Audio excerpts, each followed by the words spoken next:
Hello, friends, and welcome to a new episode of our podcast series, Life Story Told with Love by She Is Mom. I'm Julian Smaranda, and I'm mentor in She Is Mom community. During this discussion, we will be sharing personal experiences about family life and insights from working activities, anything that could be helpful for each of us. Today, we have a special guest, Santana Inniss. Santana is a master certified alignment coach specialized in working with driven humans who feel stuck or are seeking more from life. She empowers them to shift from a state of being blocked to embracing balance, unlocking their truest potential, and finding aligned flow in their lives.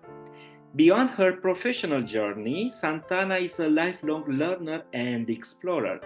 She completed master level certification in life coaching from an ICF accredited institution. Her commitment to personal development extends to mindfulness, meditation, therapy, spirituality, and self compassion. Her curiosity for the world and its inhabitants has led her to explore nearly 50 countries. Outside of coaching, Santana enjoys the simple pleasure of life, trying new restaurants, exploring new destinations through travel, savoring live music, and taking long walks. She aspires every day to embody the values of living a life of purpose, intention, and alignment. Santana, it's great to have you here with us today, and thank you for accepting our invitation. Thank you for having me. I'm excited to be here. Great. So, to begin our conversation, what's one thing about your life or background that you think would surprise our listeners? Ooh, that's a great question. I think when people see my LinkedIn and they see my education, they see my career and all of that, most people are really surprised to learn that I actually come from incredibly humble backgrounds. So I grew up in a lot of poverty, a lot of childhood adversity. And I think that surprises people a lot to learn. There's sort of this expectation if you have, wow, great school, great career, that you didn't have such a rough start in life. But yeah, that's how I began, and I think that surprises a lot of people. That's great, and thank you very much for starting with that information with about you. And I'm sure that kind of story and that kind of background could inspire other people to fight for their lives. I hope so. What do people misunderstand about you most? Wow. I mean, I think in my first career, I was in tech and digital strategy for over a decade. And a lot of people, I think, misunderstood my motivations in life. I really do aspire to deep understanding of systems, of people, of interactions between people, of myself as well. And so I ask a lot of questions. I'm very curious and I want to, really deeply understand the people around me. And I think sometimes there's a misunderstanding of people that are just genuinely curious, that are, hey, I have some questions about this, where I'm questioning from a place of curiosity versus questioning from a place of like, I'm questioning you as a person, if that makes sense. Yes. Yeah. Um, I'm also a psychotherapist, and during my professional development, I understand that the curiosity it's a big sign of uh, healthy life, of healthy vision about the life. And I think if each of us would be better trying to be curious about their self, about people's, about their jobs, family, and so on.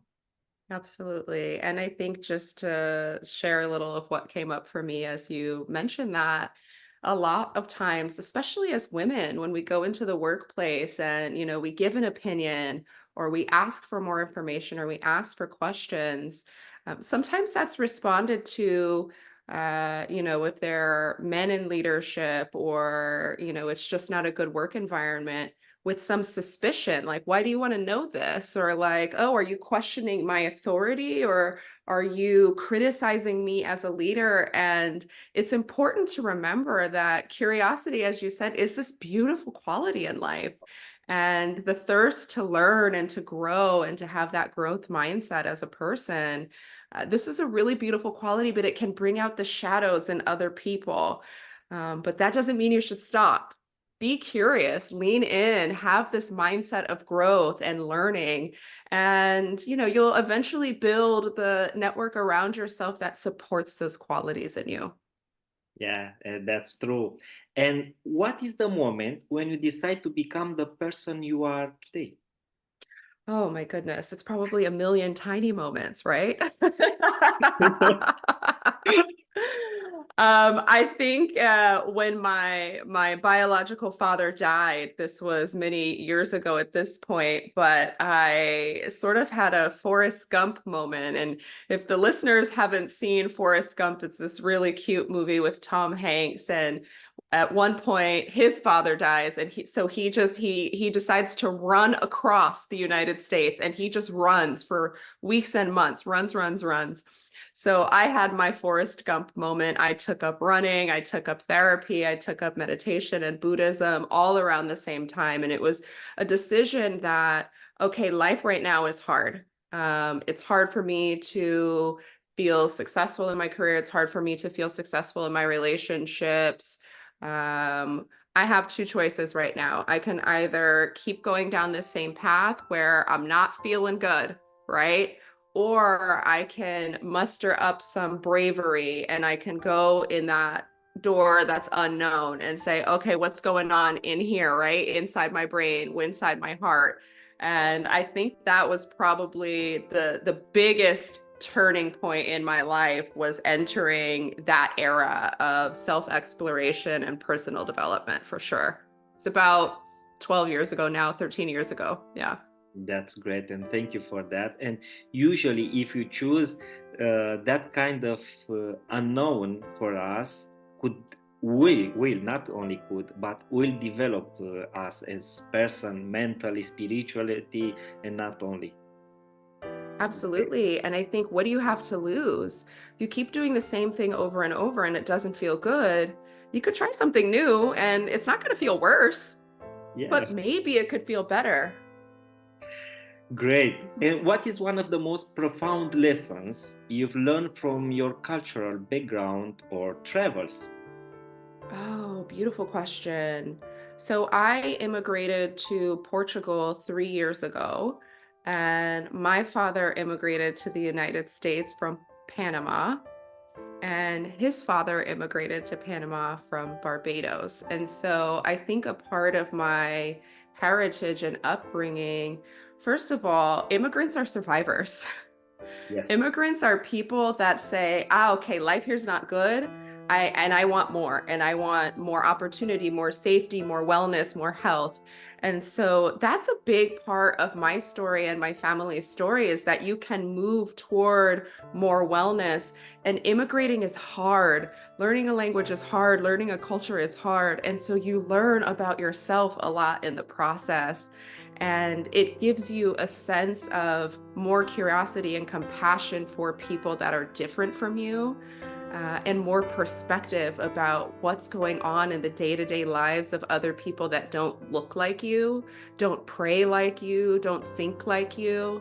And I think if we had a little bit more of that perspective and compassion and understanding for the people that are not like us in this world, oh, we'd probably be a lot better off. Yeah, that's true. And based on that, what's your favorite memory you would like to share with us? Or one of your favorite memory? I'm sure you have a lot of favorite Oh, I memories. have a good one. I have a good one from travel that I'll tell you.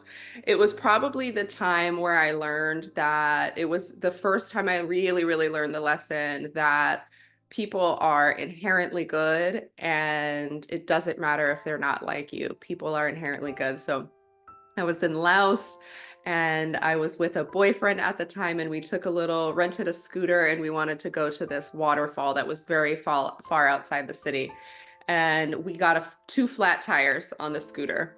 And I don't know how these things are happening right now in Zoom, but we got two flat tires, and we had seen, some miles back, gas station.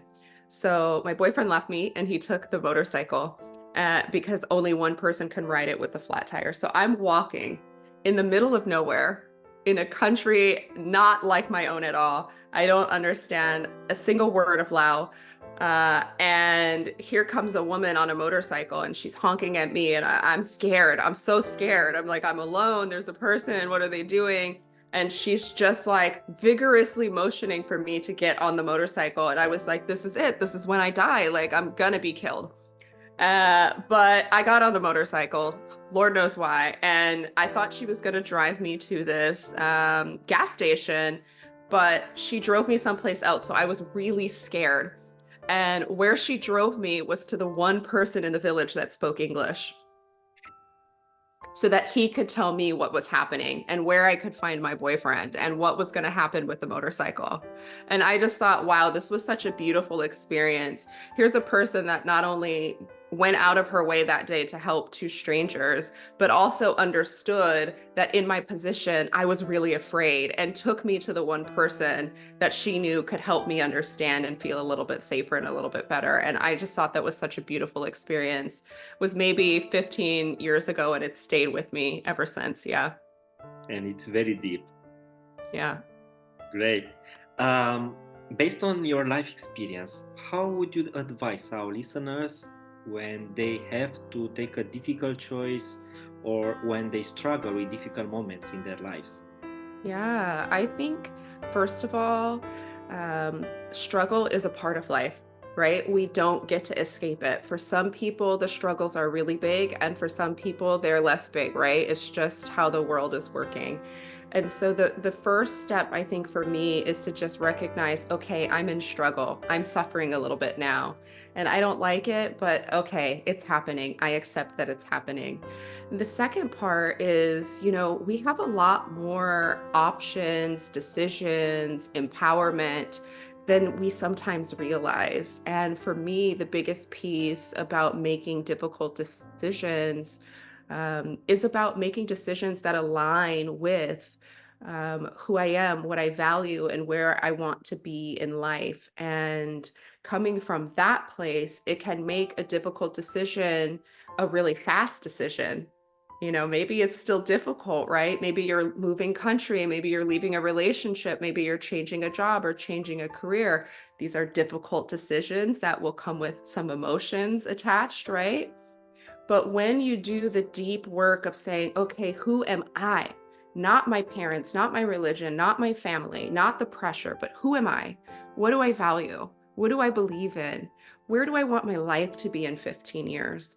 When a difficult decision comes our way, we can say, okay, is this decision going to take me closer to or farther from my values, my faith, my beliefs, my vision for my life?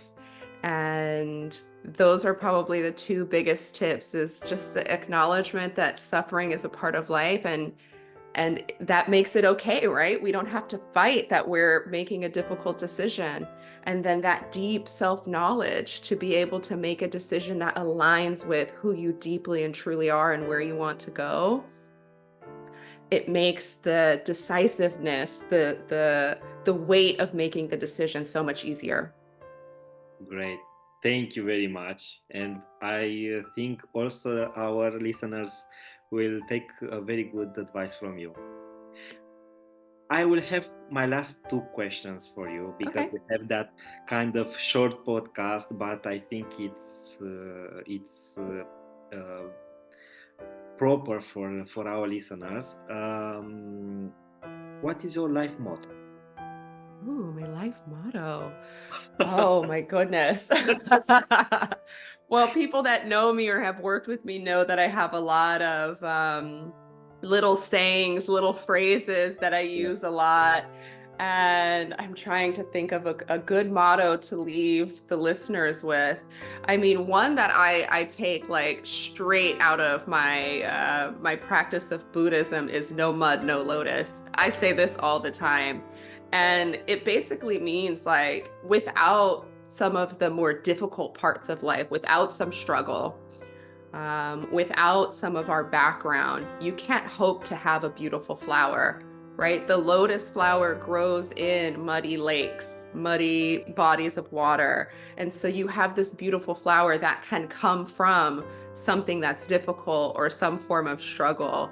So I try to view my life that way. And I think the other one that I say also comes from this way of thinking, and it's the way out is through, right? If we try to avoid the difficult decision or the hardship that we're facing, it's going to prolong it. It's going to make it more intense. It's going to make it longer and harder. So when we go through, right through the middle, I think we have access to more possibility to alleviate our own suffering or to make better decisions for ourselves. And that could be, as a psychologist, Yes. like if you're avoiding the things that are, in your heart and in your mind, they're going to stay and they're going to fester and they're going to get much worse. But when you say, okay, I will sit down, I am strong, I can face this, I will learn about myself, I will go through. Um, it's hard at the beginning and then it gets so much easier. Yeah. Yes. And usually, thank you again for sharing that with us. Usually, when we struggle with that kind of crisis in our lives, they are gonna stay there till the moment when we decide to understand why we are in that context, and Yeah. this is the path to solve them, to become a better version of us. 100%. Because we are at the end of our discussion, what message of hope or piece of advice would you like to leave with our audience, especially for those who might be facing some challenges in their lives? Yeah. Well, the first thing I would say is, Queen, you got this. Women are so strong. We're resilient. We're resourceful. We're multitaskers. We're lovers. We're mothers, daughters. We can bear incredible things and we can also experience incredible joy. And so, if you're going through hell, as the song says, just keep going. There's a beautiful poem by a poet called Rainer Maria Rilke. He's a German poet, dead a long time. But he says, let everything happen to you, beauty and terror. No feeling is final, right? No feeling that we feel, no matter how big, no struggle that we face is final, right? So we can, woo, you got this, you're strong. Yes, that's true. Much stronger than you realize in a moment when you're struggling, for sure. For sure. Thank you, Santana, for your time and for sharing with us your inspirational life story. And thank you all for your time. Till next time, take care of yourself. Bye.